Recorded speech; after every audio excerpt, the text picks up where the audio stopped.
Kamu isi udah siap belum buat presentasi materi ini? Siap, Pak. Oke oke, ya. Oke, terima kasih sudah memberi kesempatan hari ini. Saya akan memanfaatkan secara detail langkah-langkah penyesuaian ini laporan kritis dan proposal sesuai dengan kebutuhan perusahaan kita. Saya akan memulai dari perencanaan penulisan laporan bisnis. Baik, untuk bab A membahas tentang perencanaan penulisan laporan bisnis.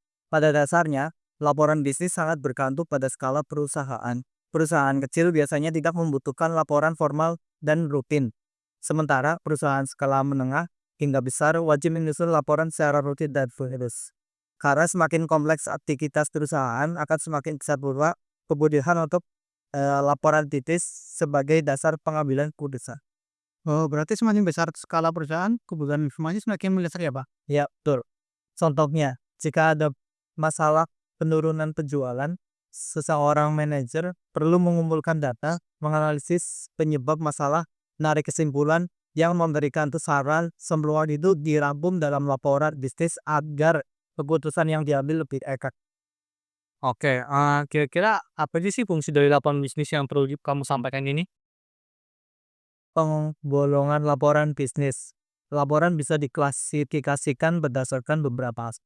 Yang pertama, fungsinya, yaitu adalah apakah sekedar memberi informasi atau menyertakan analisis dan rekomendasi. Yang kedua, subjeknya. Laporan bisa datang dari berbagai departemen seperti keuangan, produksi, pemasaran, dan personalia. Yang ketiga, formalitas nih. Ada laporan formal, biasanya lebih dari 10 halaman, dan non formal laporan signal. Ketiga, keasliannya, yaitu laporan bisa bersifat otoritatif atau sukarela dan bisa bersifat publik atau private. Kelima, frekuensinya. Laporan berkala, yaitu harian, bulanan, tahunan, atau laporan khusus jika ada situasi unik seperti krisis. Keenam, jenisnya. Ada laporan dalam bentuk memorandum, surat cetakan, atau laporan formal. Jadi banyak faktor yang menentukan jenis laporannya. Kalau gitu kita harus memilih faktor format yang sesuai dengan kebutuhan nggak, Pak? Oke, betul Pak Jamil. Selain itu, sebelum menyusun laporan, ada persiapan penulisan laporan bisnis yang tercakup di bab C. Ada 6 tahapan yang penting. Yang pertama, menentukan masalah, tujuan, dan ruang lingkup laporan. Kedua, memahami siapa penerima laporan agar menyampaikannya itu lebih efektif. Untuk yang ketiga, menentukan ide atau gagasan utama. Yang keempat, mengumpulkan data dan bahan yang dibutuhkan. Kelima, menganalisis serta menafsirkan data. Dan yang terakhir, keenam, mengorganisasikan data dan menyusun kerangka akhir laporan. Oh, berarti penyusunan laporan itu nggak bisa sembarangan ya? Perlu persiapan matang agar hasilnya tepat sasaran. Iya, betul Pak. Kita juga harus memahami bagian pokok laporan tes yang sudah ada di bab D, yaitu antara lain yang pertama, yaitu pendahuluan, yaitu menjelaskan latar belakang, tujuan laporan, dan ruang lingkup metodologi, keterbatasan, dan definisi istilah. Dan yang kedua, isi atau teks, yaitu bagian inti dari laporan yang memuat semua pembahasan. Dan yang terakhir ketiga itu penutup, yaitu berisi rangkuman, kesimpulan, rekomendasi, program, waktu pelaksanaan, anggaran, dan pihak yang terlibat. Begitu. Oh, lalu bagaimana cara kita mengatur susunan laporan agar mudah dipahami, Pak? Ya, ini dibahas pada bab E, yaitu organisasi tubuh laporan bisnis. Ada dua pendekatan penyusunan. Yang pertama, deduktif, yaitu menyajikan ide pokok atau rekomendasi di awal, lalu diikuti penjelasan detail. Contoh untuk eksekutif yang sibuk dan butuh keputusan cepat.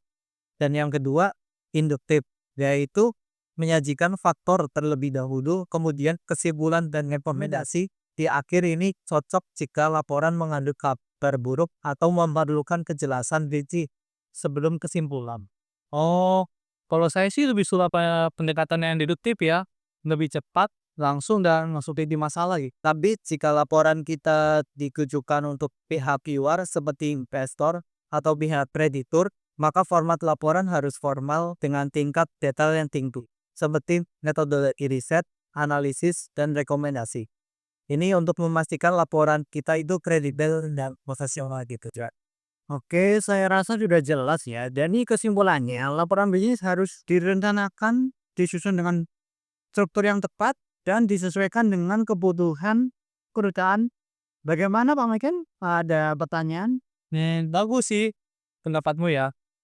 Kalau dengan memahami proses ini ya, kita bisa memastikan ya, setiap laporan dari tim kita ini, itu sangat jelas, tepat, dan mendukung pengambilan keputusan yang kita ambil sekarang ini ya. Oke kalau gitu terima kasih ya Yusuf atas penjelasanmu itu sangat detail. Terima kasih Pak. Jika ada saran atau pertanyaan tambahan, saya siap Pak. Kalau begitu saya mulai bisa panduan internal berdasarkan materi ini. Jadi agar sesuai dengan agar semua karyawan bisa mengacu pada standar penulisan laporan bisnis yang baik. Oke, saya setuju. Meeting kita akhiri ya. Terima kasih atas kontribusi kalian ya. Terima kasih Pak.